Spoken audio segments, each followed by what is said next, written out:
Now, let me just comment first of all on the fact that I can't get the networks to break in on all kinds of other discussions. I was just back there listening to Chuck. He was saying it's amazing that he's not going to be talking about national security. I would not have the networks breaking in if I was talking about that, Chuck, and you know it. Wrong channel.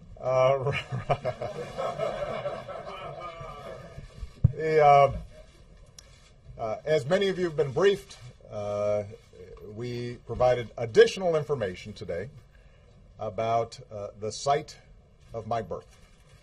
Now, this issue has been going on for two and a half years now. I think it started during the campaign.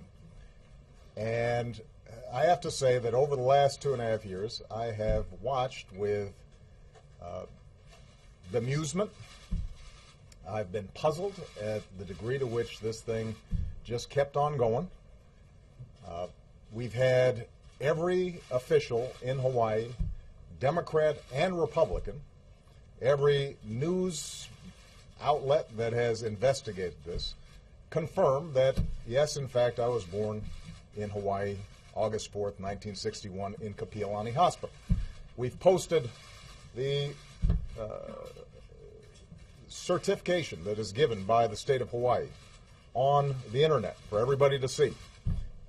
People have provided affidavits that they, in fact, have seen this birth certificate, and yet this thing just keeps on going.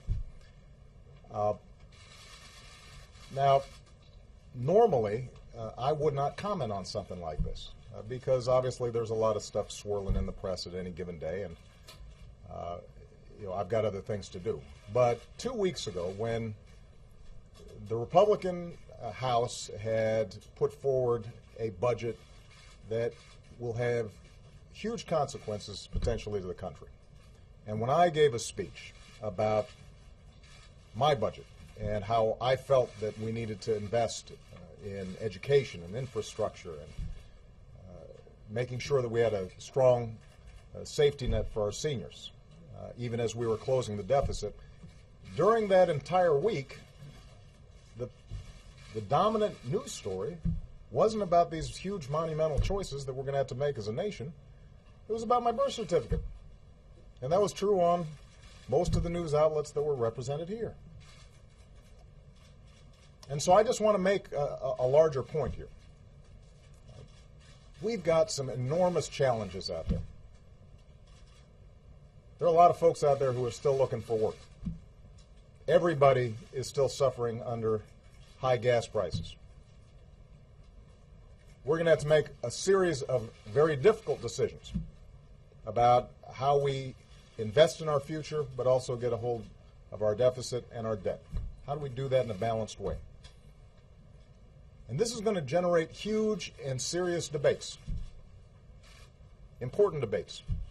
And there are going to be some fierce disagreements, and that's good. That's how democracy is supposed to work. And I'm confident that the American people and America's political leaders can come together in a bipartisan way and solve these problems. We always have. But we're not going to be able to do it if we are distracted. We're not going to be able to do it if we spend time vilifying each other. We're not going to be able to do it if we just make stuff up and pretend that facts are not facts.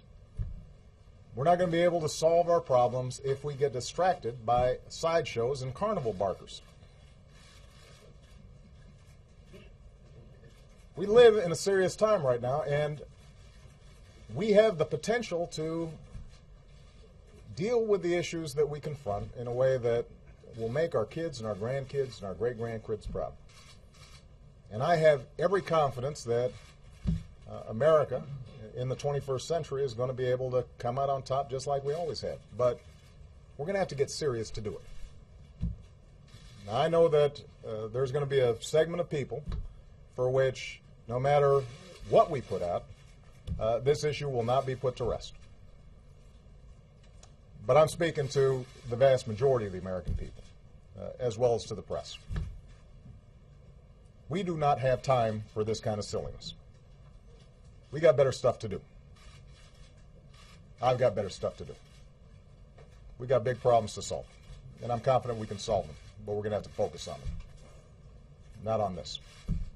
Thanks very much, everybody. Should Republican leaders You're talking about David Petraeus going to the CIA, sir?